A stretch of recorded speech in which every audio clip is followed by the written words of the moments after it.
සාමාන්‍යයෙන් ලොකු කුඩා ඕනම කෙනෙක් අසනීප වෙනවා. ඒක සාමාන්‍ය දෙයක්. මොකද ඒක අපිට වළක්වන්න බෑ. ඉතින් ඒ අසනීප වෙන සෑම මොහොතකම ගොඩාක් වෙලාවට අපි කරන්නේ හොස්පිටල් එකට යනවා. එහෙම නැත්නම් ඩිස්පෙන්සරි එකට ගිහිල්ලා බෙහෙත් ටිකක් ගන්න එක. ඒ වෙලාවේදී අපිට ડોක්ටර්ත් එක්ක ඉංග්‍රීසියෙන් වචන දෙක තුනක් කතා කරන්න පුළුවන් නම් අවශ්‍ය ලෙඩේ ඉංග්‍රීසියෙන් කියන්න පුළුවන් නම් ගොඩක් වටිනව නේද? දැන් නැති වුණාට තව ඉස්සරහට යනකොට අපිට කොහොමත් එහෙම තමයි කතා කරන්න වෙන්නේ. ඒක නිසා වට හුරු වෙලා ඉන්න වෙනවා. ඒක නිසා මම ඔයාලට වචන 20ක් එක්ක වාක්‍ය 20කුත් ගෙනල්ලා තියෙනවා. ඔයාලට නිතර හැදෙන අසනීප ගැන මතක් කරලා ડોක්ටර්ට කියන්න අපි වීඩියෝ එක නරඹලා ඉඳිමු. පළවෙනි ලෙඩේ තමයි වමනේ දාන එක. vomiting. ඔයාලට පේනවනේ මේ රූපේ. She has been vomiting all night. මුළු රෑ පුරා එළි වෙනකම්ම වමනේ දාලා. එහෙම වෙනවල් තියෙනවනේ රෑ එළි වෙනකම්ම වමනේ දාලා. ඒත් අඩු නැති නිසා තමයි හොස්පිටල් එකට යන්නේ. එහෙම ගිහිල්ලා තමයි ડોක්ටර්ට කියන්නේ vomiting වමනේ යනවා. She has been vomiting all night. මුළු රෑ පුරාම රෑ එළි වෙනකම්ම වමනේ දාලා. ස්ටමක් එක කියලා කියන්නේ බඩේ අමාරුව කියන එක. අපේ ජීවිතේට කොයිතරම්නම් බඩේ අමාරු හැදිලා ඇද්ද? Eating too much food will give you a stomach ache. ඕනකට වඩා කාලා බඩේ අමාරුව හැදෙයි. ඊට පස්සේ ඔය කොහොම වෙලා හොඳ වුණේ නැත්නම් අනිවාර්යයෙන්ම යන්න ඕන හොස්පිටල් එකට. හොස්පිටල් එකට ගිහලා ડોක්ටර් කාවට ගිහලා ඔය ගැන කියන්න ඕනේ. stomach ache. Eating too much food will give you a stomach ache. ඕනකට වඩා කාලා බඩේ අමාරුව හැදෙයි. ෆීවර් කියන්නේ උණ. දැන් ඔයා හිතන්නකෝ හොඳටම උණ හැදෙනවා රැට. ගොඩක් වෙලාවට රැට හැදුනම හොස්පිටල් එක එක්කගෙන ගියොත් ඇඩ්මිට් කරනවා. ඉතින් උදේ වෙනකන් ඉන්න උණ ඇරෙන්නේ නැහැ. එයාට ඒ තරම් තද උණක් තිබුණා හොස්පිටල් එකට එනකොට. She had such a high fever. එයාට ඒ තරම් තද උණක් තිබුණා කියලා කාත් එක්ක හරවා කියනවා නේද? ડોක්ටර්ත් එක්කත් ඔය වගේම කියන්න ඕන. ඔයාට මට හැමෝටම ඉසේ කැක්කුම එම නැත්තම් ඔළුවේ කැක්කුම හිසරදේ කියන එක හැදෙනවානේ. ඒක හැදුනම පැනඩෝල් දෙකක් බිව්වට පස්සේ හරියන අවස්ථා තියෙනවා. එහෙම නැති වුණොත් තමයි මොකද කරන්නේ? ડોක්ටර් ගාවට යන්න ඕන. headache කියලා කියන්නේ හිසරදේ. I have had terrible headache for the last 2 days. දවස් දෙකකින් දාන ලොකු ඉසේ අමාරුවක් එහෙම නැත්නම් ඔළුවේ කැක්කුමක් තියෙනවා. එහෙමනම් අපි මොකද්ද කරන්න ඕන? සමහරවිට ප්‍රෙෂර් එක වැඩි වුණාමත් ওই වගේ වෙනවා. ඒක නිසා අපි යන්න ඕන හොස්පිටල් එකට ડોක්ටර් ගාවට ගිහලා ඔක කියන්න පුළුවන් වෙන්න ඕන. ඒක නිසා අපි වගේ දේවල් දැනගෙන ඉන්න එක හොඳයි. කැස්ස කියන එක නම් වැස්සත් හැදෙනවා, පෑවුවත් හැදෙනවා. ඉතින් ඔක නිතරම හැදෙන ලෙඩන්නේ. ඒකට අපි කරන්න ඕන. ඒකටත් බෙහෙත් ගන්න ඕන මොනවා හරි හොස්පිටල් එකට ගිහලා බෙහෙත් ගන්නවා. එහෙම නැත්නම් පස්පංගුව කියලා තියෙනවා. ඒ වගේ ඒවා ගන්නව නේද? ඉතින් කොහොම හරි he was coughing and sneezing all day. උහු දවස පුරාම කැසසා කිව්සුම් ගියා. ඒතකොට එහෙම වුණාම අනිවාර්යයෙන්ම ડોක්ටර් කෙනෙක් ගාවට ගිහලා මේ කතාව කියන්න බෑ. මොකද අසනීප වැඩි වෙලානේ තියෙන්නේ. ඉතින් එහෙම වුණාම එහෙම කියන්නේ he was coughing and sneezing all day. උහු දවස පුරාම කැසසා කිව්සුම් ගියේය.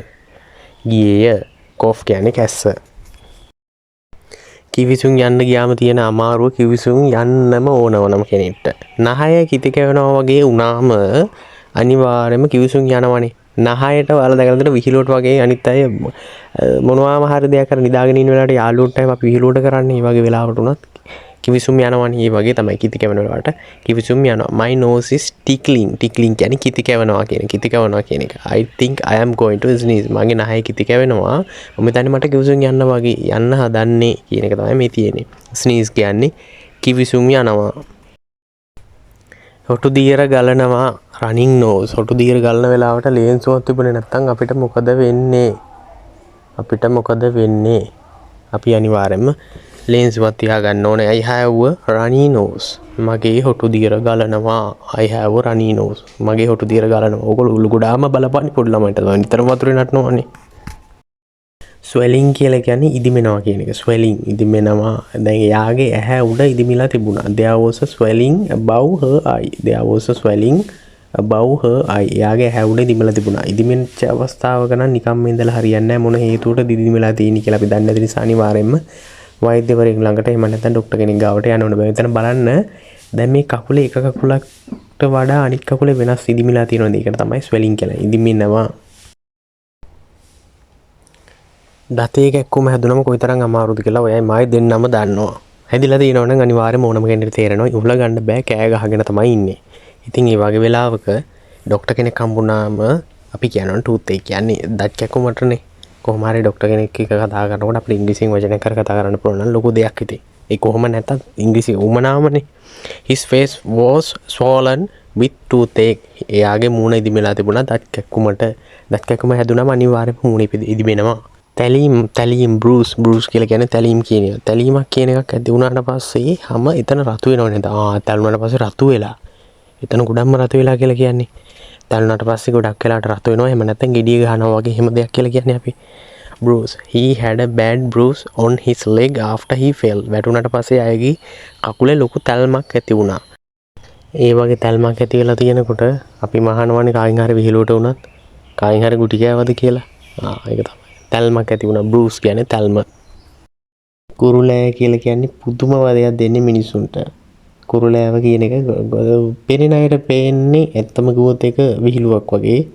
නමුත් තියෙන කෙනාට වේදනාවක්. කුරුලෑව කියන එක she had a pimple on her cheek. She had a pimple on her cheek. එයාගේ කම්බුලේ කුරුලෑවක් තියෙනවා. ඇයි සාමාන්‍යයෙන් උලුක්කුවක් ඇති වෙන්නේ? උලුක්කුවක් ඇති වෙන්නේ මොකක් හේතු නිසාද? ඒවනම් ડોක්ටර් ගාවට ගිහිල්ලා අහගන්න පුළුවන්. මම කියන්න හදන්නේ ස්ප්‍රේන් කියන්නේ උලුක්කුව කියන එකට. ස්ප්‍රේන් කියන එක උලුක්කුවක් හැදුනම වුණත් හරි වේදනයි. ඒ උලුක්කුව ඇරෙන කම්ම වේදනාව ඇති වෙනවා. She sprained her ankle playing squash සෙල්ලම් කරන්න ගිහිල්ලා යාගේ වලලු කර උලුක් වෙලා. ස්කොෂ් සෙල්ලම් කරනවා කියන එක ඔයගොල්ලෝ හොඳටම දන්නවා ඇති, දැකලා තියෙනවා ඇති. ස්කොෂ් සෙල්ලම් කරන්න ගිහිල්ලා තමයි යාගේ වලලු කර උලුක්කු වෙලා තියෙන්නේ. sore throat කියලා කියන්නේ උගුරු අමාරුව කියන එක. උගුරු අමාරුව හැදෙන්නේ කොහොමද? සාමාන්‍යයෙන් සීතල ಜಾති ආහාරයට ගත්තට පස්සේ ගොඩක් වෙලාවට සෙම තියෙන කෙනෙක් නම් සෙම පිළිශාව නිතරම හැදෙන කෙනෙක්ට නම් උගුරු අමාරුව කියන එක එනවා හැදෙනවා.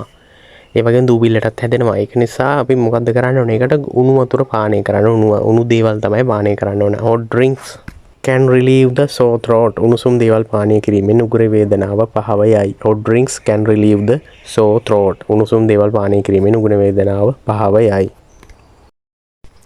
සාමාන්‍යයෙන් නොකා හිටියම වැඩි වෙලාවක් නොකා හිටියාම සමහරට උහුල ගන්න බැරි කමට කරකැවිල්ල හැදෙනවා.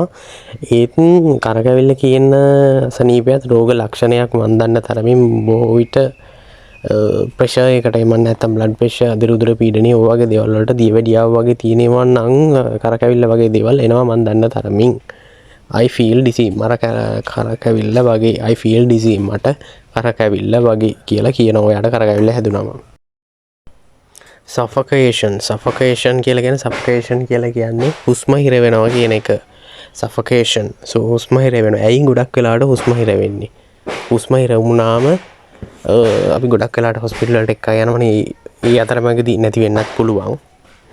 අපි කියනවා ඒකට many of the victims died of suffocation. ඔයාලා දන්නවනේ ආසාදන වෙනවා කියන ඒවා. infection ආසාදන infection. ඇස්වල ආසාදනයක් වුණාම ඇස් රතු වෙනවා. නිතර මොනවද ඉන්නේ කබ ගලනවා වගේ දේවල් වෙනවා නේද? infection කියන ඒවා වුවත් නිතර ડોක්ටර්ස්ලාට එන ප්‍රශ්න තමයි. නිතර එන රෝගීන් වුණා මං හිතන්නේ දිලීර ආසාදන ඒ වගේ මොනවාම හරි දේවල් නිසා අනුන්ගේ සමහර විට කොයි හරි ගමනක් ගිහිල්ලා අනුන්ගේ මොනවාම හරි දේවල් තුවායක් වගේ පාවිච්චි කරොත් ඒ වගේ විස බීජ එකතු වෙලා ආසාදන කියන ඒවා ඇති වෙන්න පුළුවන්. eye infection. He has got an eye infection. එයාට ඇස් ආසාදනය වෙලා එයාගේ ඇස් ආසාදනය වෙලා. ඔයාලට පේනවනේ රූපෙන් මොකද්ද කියලා? ඇස් නිකන් ඉදිමිලා වගේ රතු වෙලා තිනවා. ඇස් ආසාදනය වෙලා. facial swelling කියලා කියන්නේ මූණ ඉදිමෙනවා කියන එක. දැක්කනේ මේ ළමයාගේ වෙලා තියෙන දේ. facial swelling. ඉතින් මූණ ඉදිමිලා තිබ්බම අපි ඕකට කියනවා facial swelling කියලා. your face is swollen. ඔයාගේ මූණ ඉදිමිලා. your face is swollen. ඔයාගේ මූණ ඉදිමිලා. මේ ටිනිටස් කියලා කියන්නේ කන් ඇහෙන්නේ නැති ප්‍රශ්නය. අර කන් ඇහෙන්නේ නැහැ. කන හා සම්බන්ධ ලෙඩ රෝග තියෙනවා ටිනිටස් කියලා කියන්නේ. කන් ඇහෙන්නේ නැහැ කියලා කියන බීරි කියලා කියන්නේ අපි. tinnitus. My wife suffers from tinnitus. මගේ බිරිඳ කන් ඇසීම නිසා විඳිනවා. ඒ කියන්නේ කන් ඇහෙන්නේ නැහැ. කන් ඇහෙන්නේ කියන්නේ ඇහෙනවා අර මිනිස්සු වගේ නෙමෙයි. ගොඩාක් හයියෙන් කියන්න ඕන. හරි මොකක් හරි ප්‍රශ්නයක් අවුලන්ට දැනෙනවා. ඒ වගේ දේවල් තියෙන මිනිස්සු උන තරහ අර කන් වල මයික් එකක් වගේ මම මේක දන්නේ නැහැ මොකද්ද උපකරණ කියලා. ඒ වගේ දාන් ඉන්න අයත් ඉන්නව නේද? අන්න ඒකට තමයි tinnitus කියලා කියන්නේ. chest pain කියන්නේ පපුවේ කැක්කුම. Has he ever had any chest pain before? එයාට කවදා හරි පපුවේ කැක්කුමක් හැදිලා තියෙනවද? chest pain කියන්නේ පපුවේ කැක්කුමනේ. පපුවේ කැක්කුම කියලා කියන්නේ ඉතින් heart attack කියන එක තමයි ගොඩාම මිනිස්සු බය වෙන්නේ. පපුවේ කැක්කුම ගොඩක් gastritis වලටත් මම දන්න තරමින් හැදෙනවා.